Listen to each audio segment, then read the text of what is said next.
Okay, this was back in September. I gave you $850 and you questioned $60. This will no longer be an issue for you.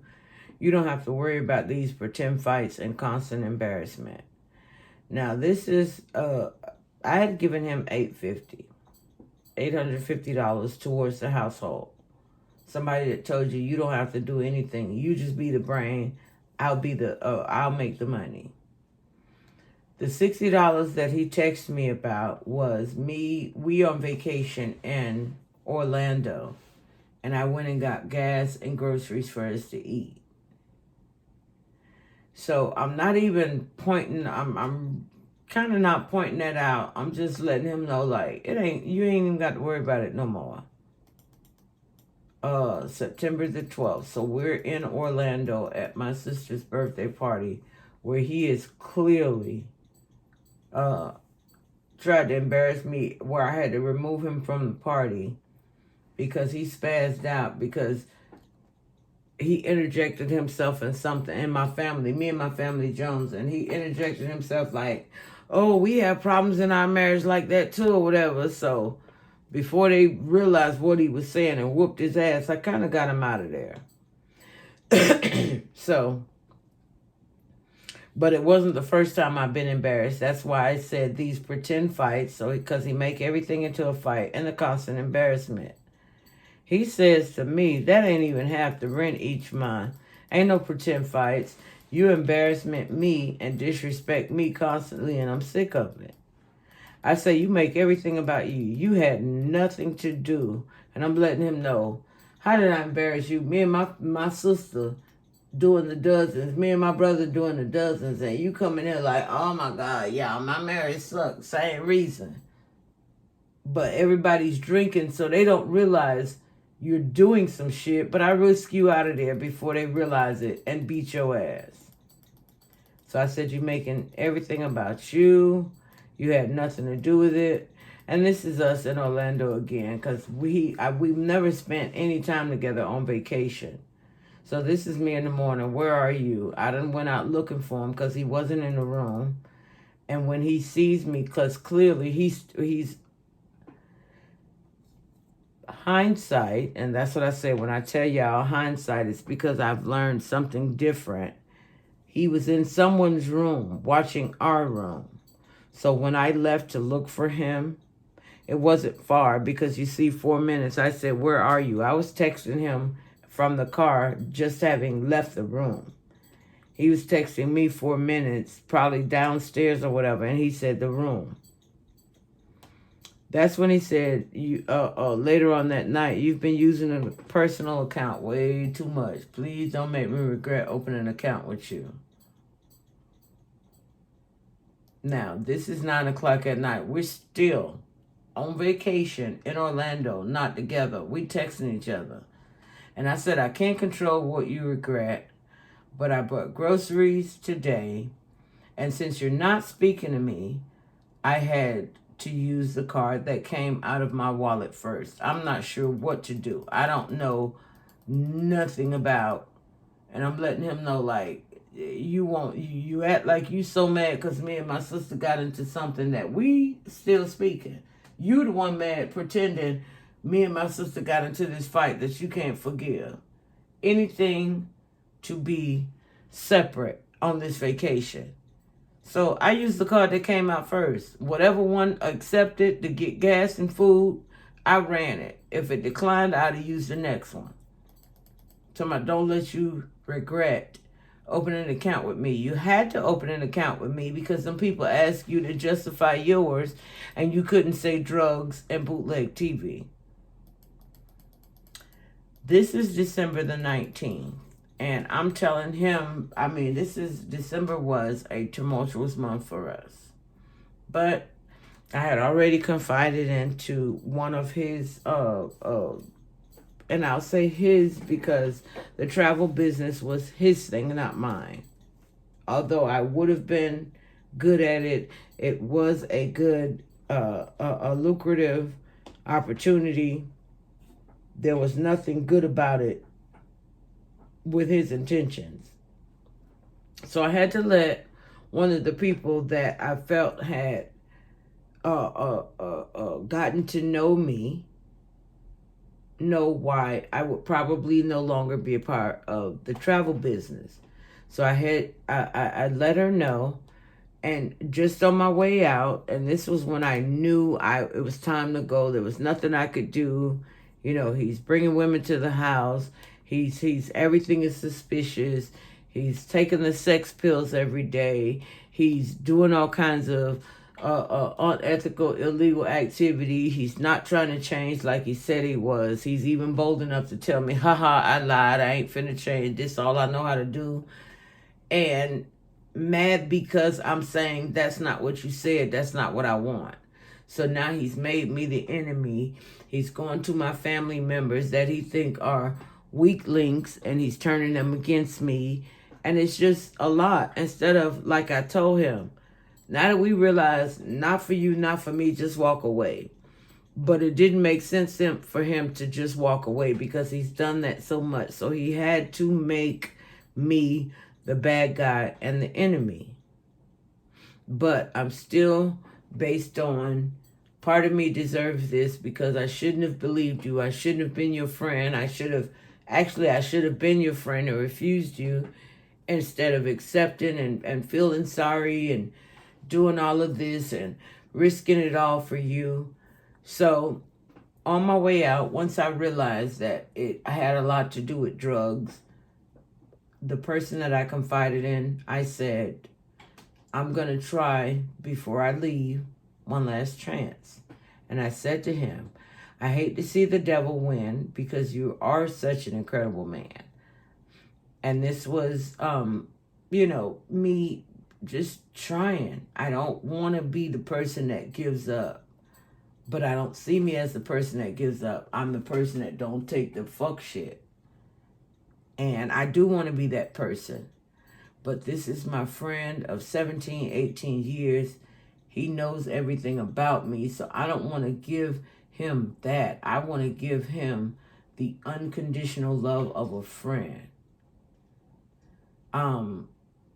Because you're such an incredible man, I just want you to know that if you want to go to rehab, I know it seems scary. And it was scary for me, guys. But I'll be there with you every step of the way, and I love you. And I knew he was high at the time that I sent this, so I didn't know that it would be received well, but I hoped that he would go back and read it. And he replied, 8:40 to 10 o'clock. So he replied an hour and 19 minutes later. I don't need rehab. I'm not getting high. Thank you for the offer. Get yourself together and do you. And that was fine. At the time, it was fine because, I had already known who this guy was, so kind of part of didn't want it to work. But later on, it wasn't fine because I love this man, and that hurt me because I realized that he did need help, but he didn't know, like, he's in the middle of his whatever. He's not going to ask for help. He's not going to admit that he got help, and he got folks saying, fuck that bitch, you don't need no help. We got you.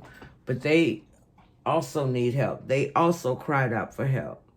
I remember him saying, you're going to leave me just like everybody else did. I remember this guy in that picture. But I don't know what to do because I also have me to think about. And while I don't want to be selfish, I've got children and now grandchildren that need me. And he knows what he's doing because he's told me what he's done.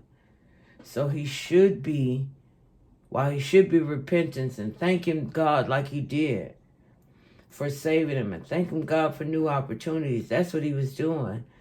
But now, and I can't blame it on the addicts. The addicts are doing what addicts do. I don't know that they're in their other lives professing to have changed, but he is, so that's all I have to go by. He's saying I done changed. I'm not that person no more. but clearly he is.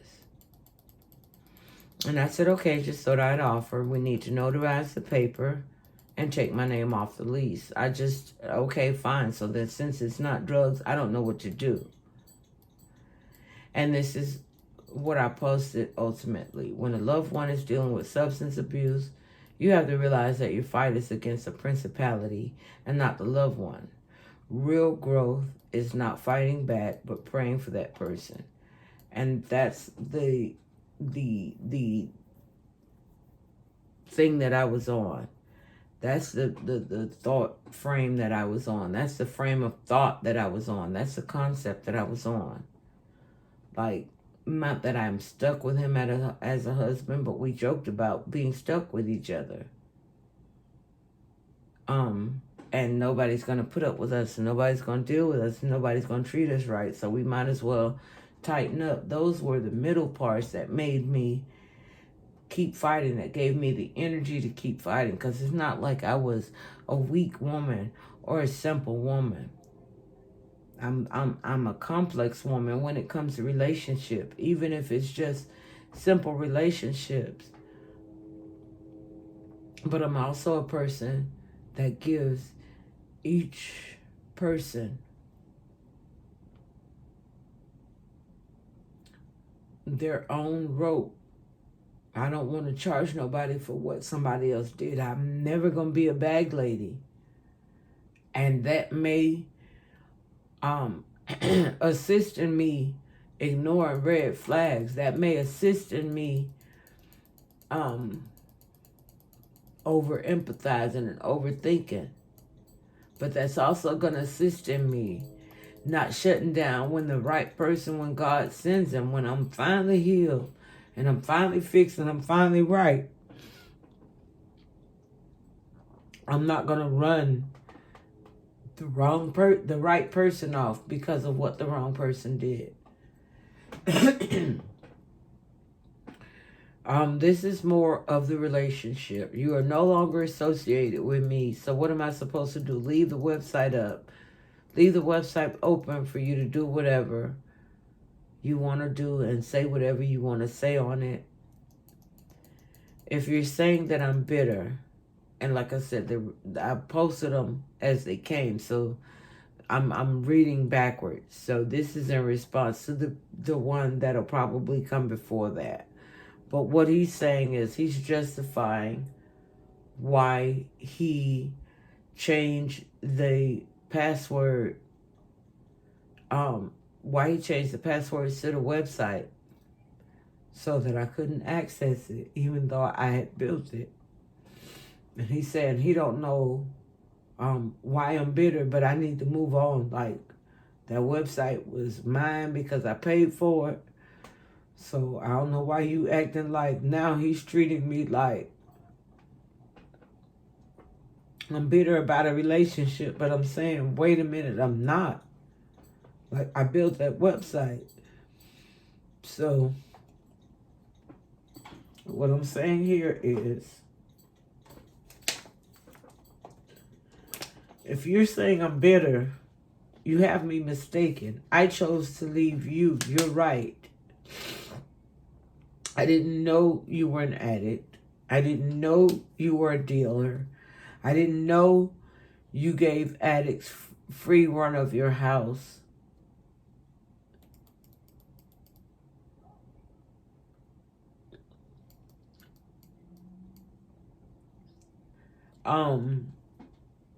Because what he was saying was, you chose to leave and now you're bitter because I'm moving on. And that was not the case. He wasn't moving on. He was overcompensating, never let him see you sweat. But his real life was crumbling. And he called me, and again, he played on my sympathy. And then every time he would do something, he would call me bitter. So he was, pretty much pitting me against myself. Like, oh, don't get mad because I don't want you. Like, I don't care about you not wanting me. I said for years I didn't want you. But you forced me to say, okay, now I do. To say out, you know, like, it was just ridiculous. And he used the cliche, she's bitter, she's insecure. I was never any of those things. I was never any of those things. This is not to be insulting, but he was more of an embarrassment, and I felt more that I had to cover up than I had to protect anything. I didn't feel like I had to protect anything. He already knew who he wasn't in my life. That's why he went so hard. That's why he showed up. That's why I was so comfortable sharing my relationships with him. Because for so long, he could never, and he knew that. And I don't know if that's what made him go so hard, or it was the panic of the ex-wife saying, I'm done, get the fuck out. I don't know what happened. But he already knew it was going to take blindsiding me and coming in acting as if he was bringing everything that I've ever missed and everything that I've ever wanted that was going to get me and trick me. And he knew that I trusted him as a friend enough that it was going to take me a minute to realize what the fuck. But what he didn't, I guess, anticipate, because it had absolutely nothing to do about me. I mean, insert the words, the bitch or the broad or whatever he considered women. This broad, what he didn't count on is this broad. While, yeah, I want love, I want the fairy tale, I want all of that. But I explained to him, this broad don't take the clown ass shit from dudes in order to get that. Like, I really want that. And if it ain't that, you ain't going to be able to fake that. That's the part that he wasn't able to put together. That's the part that he wasn't able to hold on to. Because, and you'll see in hashtag girl we need to talk, he'll say that. I'm just doing what I'm used to doing. I'm just moving how I'm used to moving. And what he did was he was able to go in and move in and trick those women and trick them into thinking and manipulate them and get them and make them think that they are the issue and tear them down to build them up, as he said. But he didn't realize, or he didn't take into account, that I was the one that said, friend. He tried it. However, I'm a different kind of crazy. I pay attention to everything. I hear everything. I listen to everything. He didn't take into account, or maybe he did because he's always said, people tell me I talk too much. But he didn't take into account that he had told me everything. And I held on to it. And I remembered it. And I applied it when it was applicable. He didn't take into account that he wasn't smart, but he was savvy enough to engage with smart people that wanted what he was good enough to pretend. So they didn't consider that it was pretentious. We didn't consider that it was pretentious. We were arrogant enough to think that we finally arrived. We finally deserved everything we've ever worked for. We were arrogant enough to think that.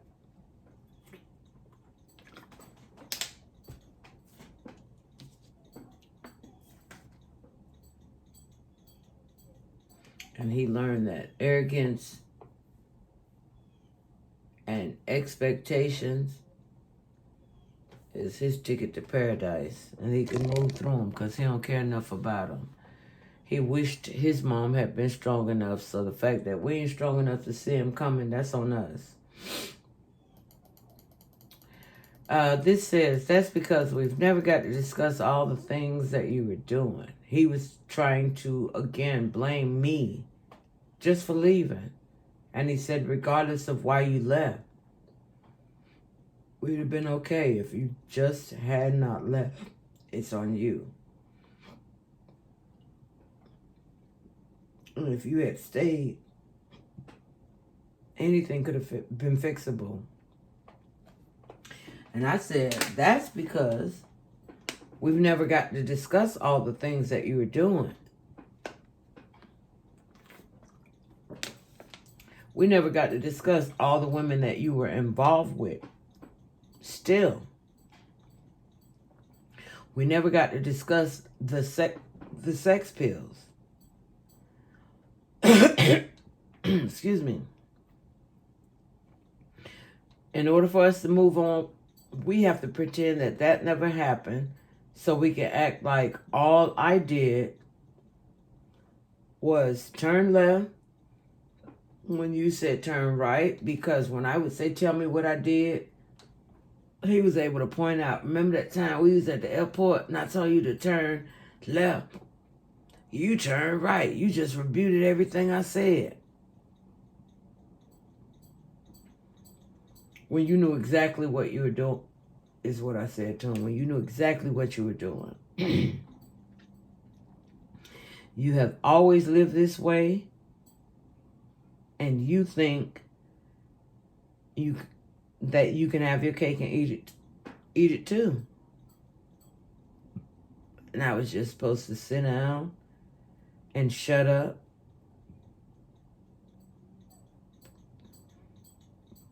But what I let him know is it's fine that you don't want to talk about it. That's fine. Live your life the way you want to, John. And I hate that I called his name.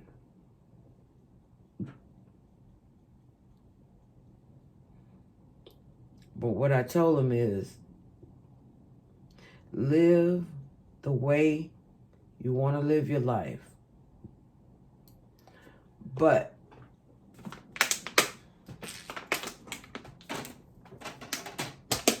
because he's used to these exes, swooning over him, or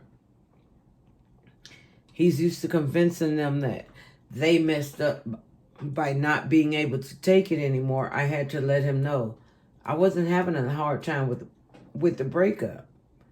I was having a hard time wondering how you can just act like none of this ever happened. How you can just act like I was supposed to expect you to be this person. You knew I had no idea. But you knew exactly who I was. And you knew that coming into this. And that's fine. And I said I got closure. I exclaimed to him and I text that I got closure. But I don't know that closure is a thing.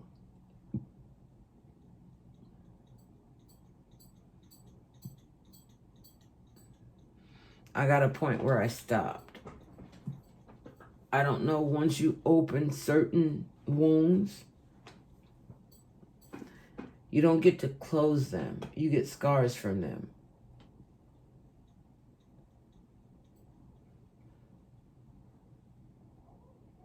And I said, I need it here. I said, I'm feeling a certain type of way. Like you were hurt.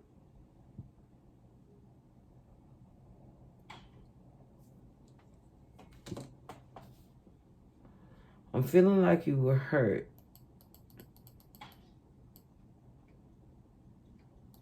And I said, but you're not. I'm just in the way.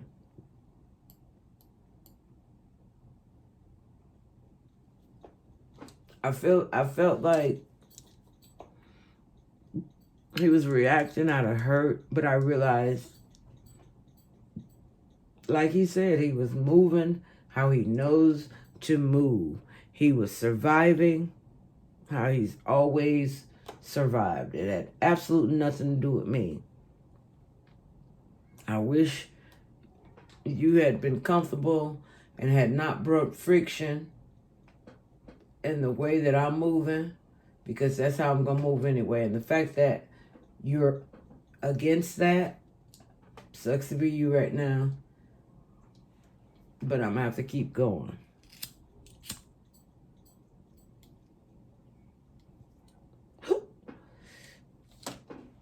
And the reason he thought that is because, excuse me, it's because we had been talking, and this was 2 days after Valentine's Day, the New Baker concert that was supposed to be so monumental. And he went to the concert anyway, but he did say Happy Valentine's Day. I didn't realize he had a whole thing going. And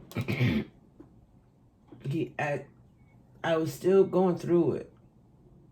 Mind you, this is just a month. This is 30 days. And I'm thinking, still hoping he just needs to do his thing so I can go ahead back home and he can realize, But he kept moving. He went to the concert. He did this. He did that. And hindsight, it was like he said, so they won't see you sweat. So he had to act like he was still. But yeah, shit was falling around him. And he called me. We did the Happy Valentine's thing. And then he called me. He wanted to see me. And I didn't see the text. So when I saw it, I answered him back. He didn't answer. He made other plans. So I said, answer the phone. I'm sorry I bothered you. I'm sorry I bothered you. I'm sorry I'm having such a hard time with this. Enjoy your life, John. And I was just gone. And here is where he just makes it all about me. You too, Carrie. You left here saying it was too hard. Now you're having a hard time with this. You made this. You left me. I didn't put you out. When shit get hard, and that's what he calls his hindsight drug abuse and sexual addiction. You've been running away your whole life. That's what you tell me. All the stories you did tell me, you end up leaving when shit get hard.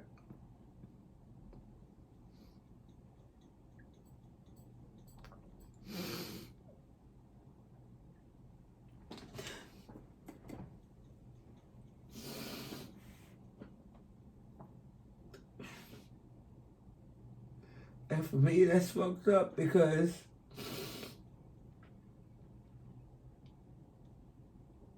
and this is what lets you know. I told him everything. And it wasn't just about relationships, but it was just about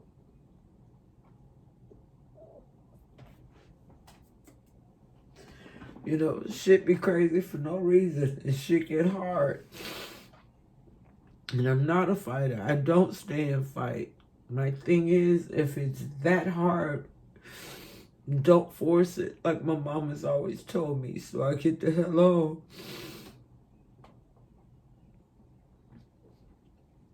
And the fact that somebody that's not smart enough to handle their own business was smart enough to take,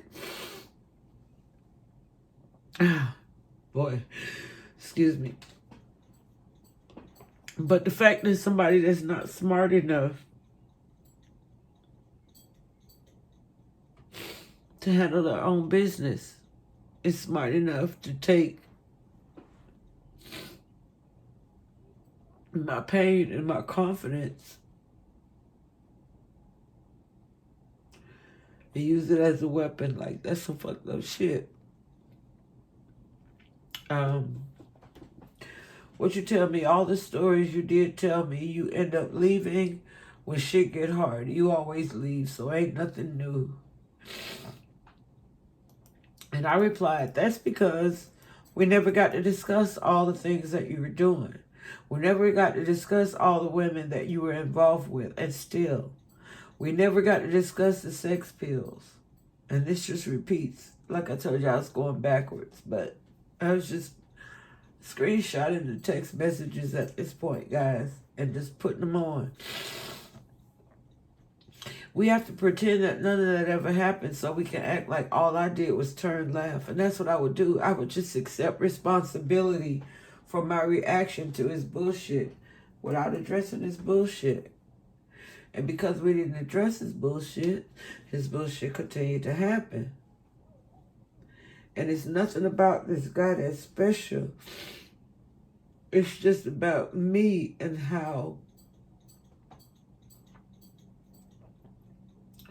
I really didn't expect someone that knew everything.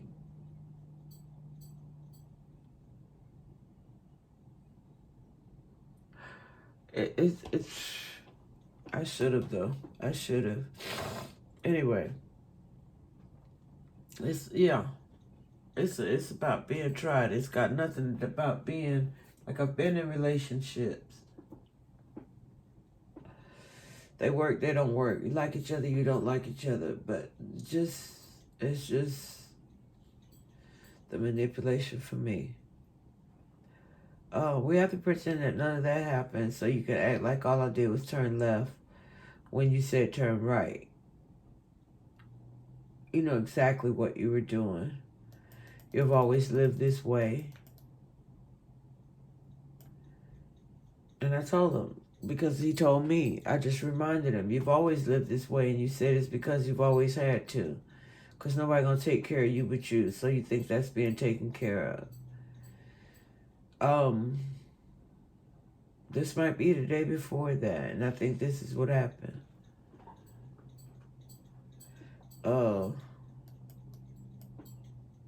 I think it was us telling each other Happy Valentine's Day. And I just want to let him know that I love him. And he said, I love you. And then he came back with, what's going on with you? And I hadn't seen it, but I said nothing much, about to fix my car. And he said the same problem. He asked me if it was the same problem. And I said, no, it's my coils.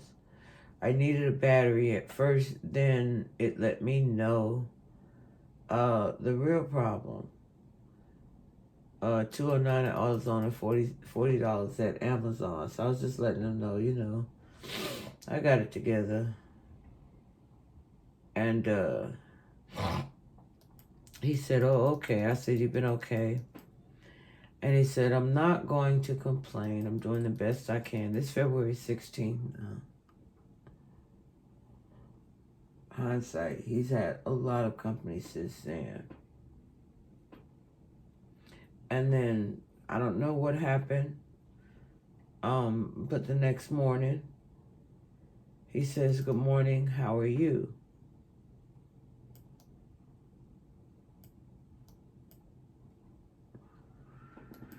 We're going to fast forward. And that's what brought me to, I love you, you know, the conversation, and then him ultimately blaming me for being the one that left the house. So I said, this is way in November. I don't even realize that he's having a relationship with the heroin addict, the girl that got Sarah, the girl that got the heroin out of our mailbox. But he's out, hindsight, when I connect the text messages with her. So I say, shit.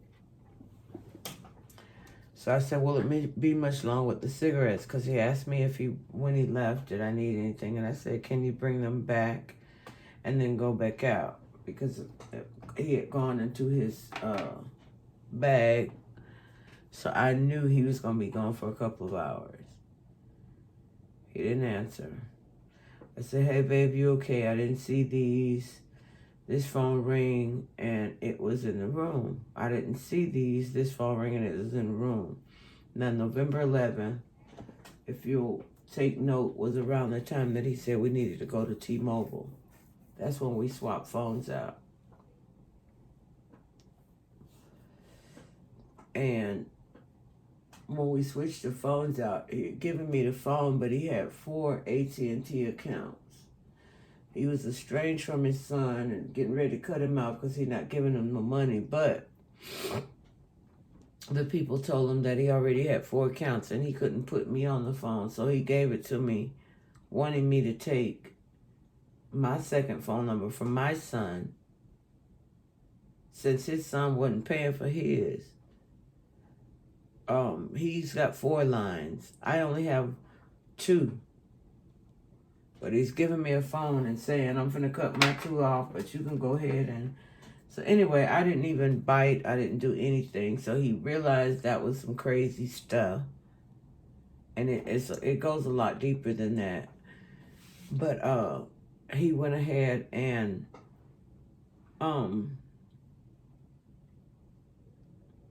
At that point, he had went ahead and put the phone on his other account because his son had 2 accounts. One was off that he didn't know, that he could have easily just transferred the phone into, but he was trying to keep it separate. Hindsight. It's another time. All right, here we go again. I ain't finna keep going for the... I was letting him know I ain't finna keep going for... I didn't hear my phone ringing. Are you okay? This is around Thanksgiving. And I said, are we grocery shopping today?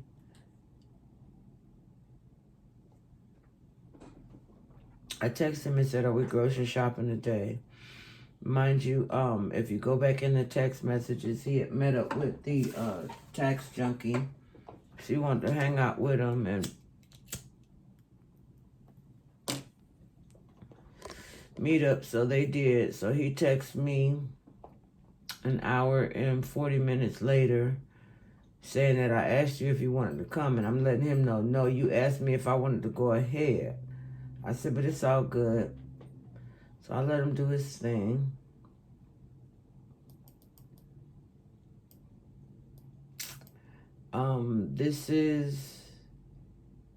We didn't really do a whole lot of texting again on this phone, on the iPhone, until December the 3rd. This is once it had gone down. He was letting me know that although it's over, I'm not going to make sure you're okay anymore. I got you a ring and a laptop. And again, this is going backwards. So this is probably my response to a text that's coming up in a minute. But I say, husband shit. You got an image, you got a home, you got unconditional love, a whole business. I saved you from $11,000. I tried to save you from a $30,000, from $30,000 and a pile of junk. I claimed your accidents. I went on all your trick moves. Not one vacation or concert were you not high and made it a nightmare. Because he was trying to tell me, like, I should have been appreciative for the things that he was doing, although I was unhappy. I said I quit my job for your shenanigans, and you knew the whole time what you were doing. Here's where he says, you got a laptop and an iPhone, all kinds of clothes and trips, a diamond ring, paid credit card bills, and phone bills. I said, but I don't want nothing from you. You don't have nothing but loans and drug monies. I don't want either of those, or I would have stayed. You won't monetize off me like you did Tangi, and that's my point. Because the only reason he had a substantial credit score is because of the wife that divorced him before I inherited him. And here's that old text message that we talked about. If you're saying I'm bitter, you have me mistaken. I chose to leave you. I chose to leave. You're right. Don't know didn't know you were an addict. I didn't know you were a dealer. I didn't know you gave addicts free run of your house.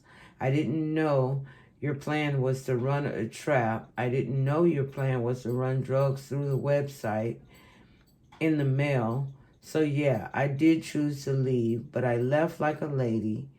And the way you let me leave with $7 in my pocket, and you shut me down after your tricks.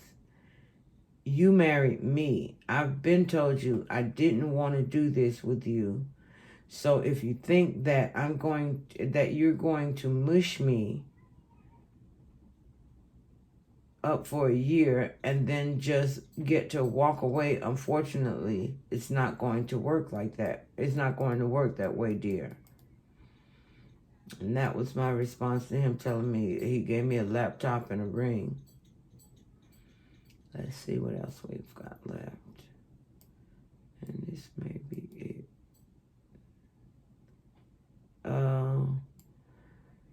This is January the 4th when he was telling me, okay, I'm just going to read it. I just listened to the founders call with Emily and her husband, David,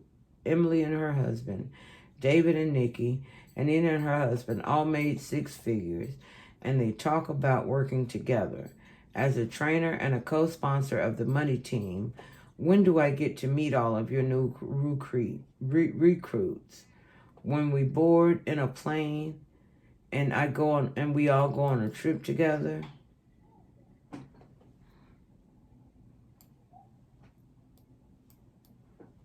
Just making sure we're still on there.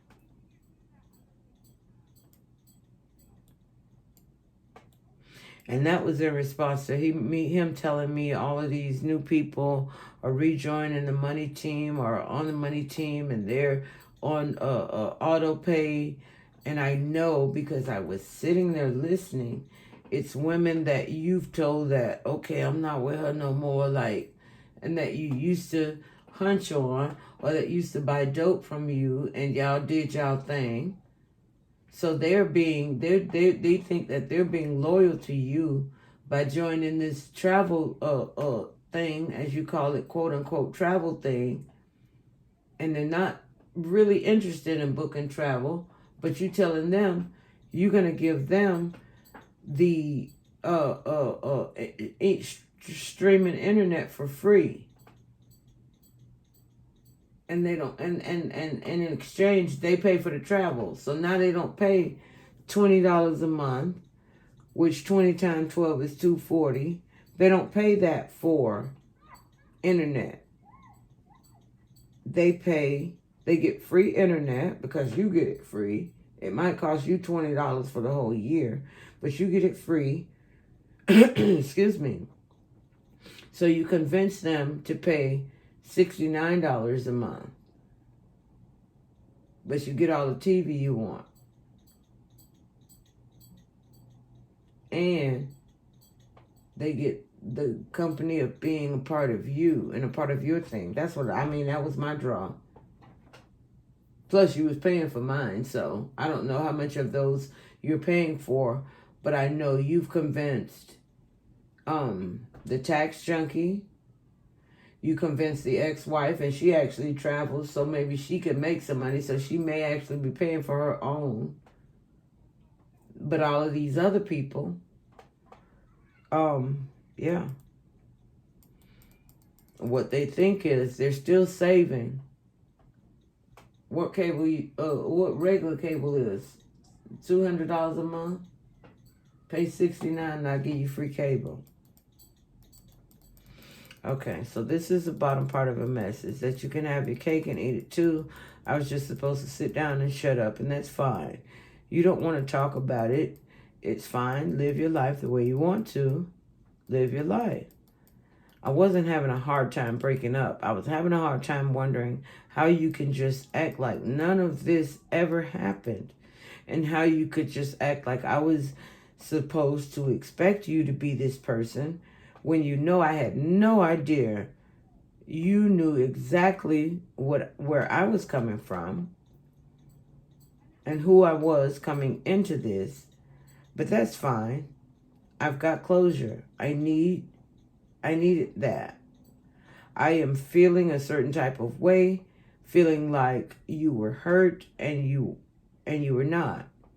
I'm just in the way because you're cold and you are who you are, and that's fine. Goodbye. And that's pretty much that on that.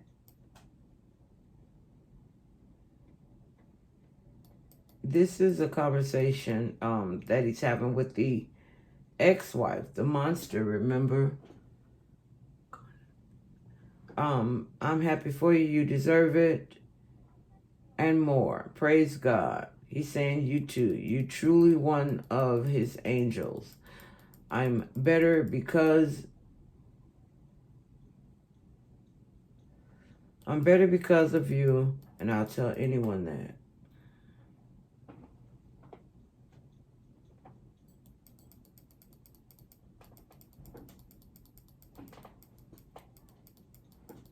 Now, that's what he's saying to her.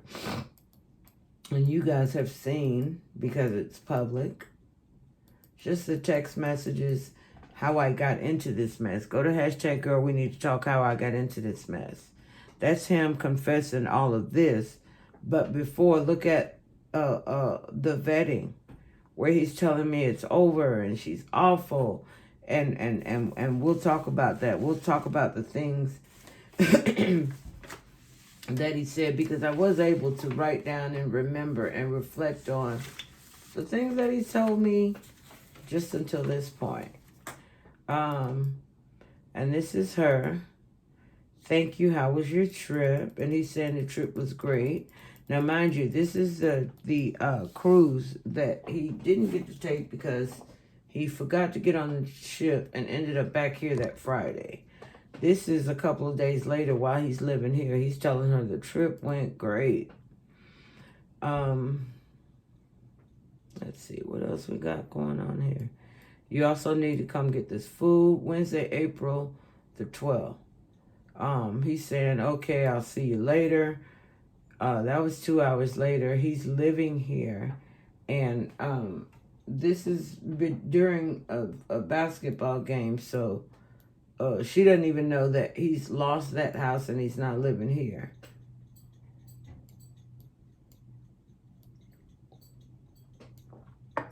They're having a conversation about somebody called him to borrow some money. It was probably him. Nobody should be calling me and asking me for help like that. So I'm clueless, but favor, please. Can you come over Wednesday and put my trash out? My trash can up, please. Are you far from me now? And that's the ex-wife just trying to find out now that he's admitted to having a fucked up relationship. Where you at? He said, okay. He said, you gonna be out of town? She said, yeah, I'm gonna be in Hawaii. That's when he know she's still traveling. Let him try and get back in, because by now he's here. He's fucking this up.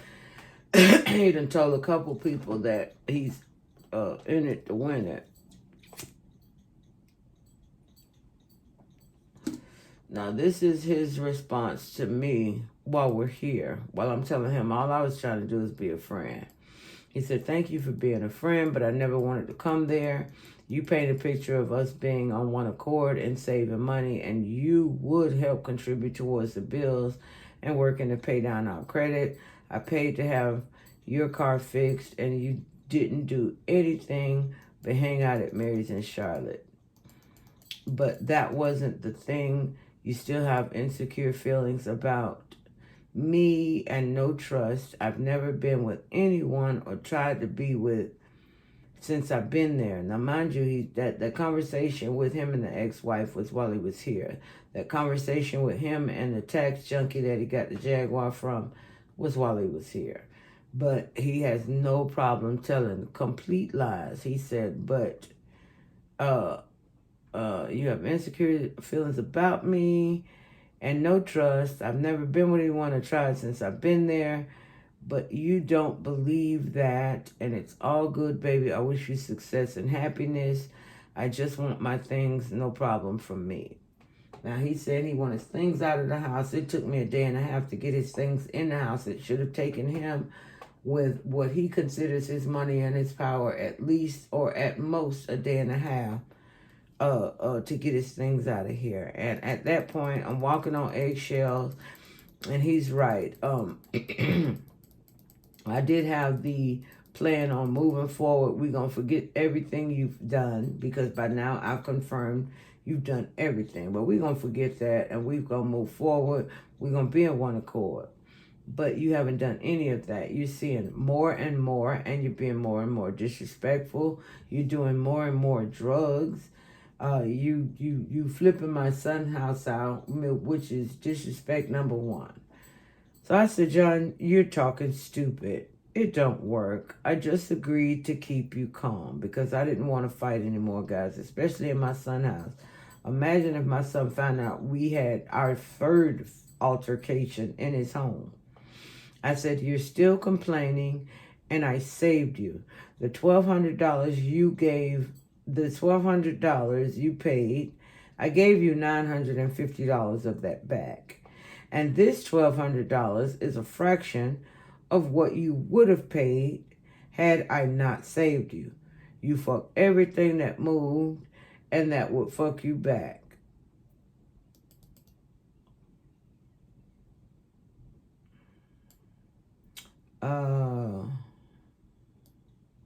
That's more of the ex-wife's text message. This is Department of Agriculture trying to figure out how to, if I have to report food stamp fraud, trying to figure out that. Let's see. We're going to keep moving. And that was that. Let's see. So that was the end of that message. What we go into now, and how long are we going? We're only going 52 minutes. So we're going to stop there. We're going to talk about just a list of red flags, things I should have ignored, but didn't, which is how I got into this. But hashtag girl, we need to talk. All of these things I ignored because at some point I was in too deep, and as a narcissist, it's no longer the big picture. It's the pixels. It's the dots per inch that they make you account for. Once you get caught up in that, they're able to manipulate. They're able to paint a picture of you, and it'll have you questioning yourself. But God, hashtag girl, we need to talk.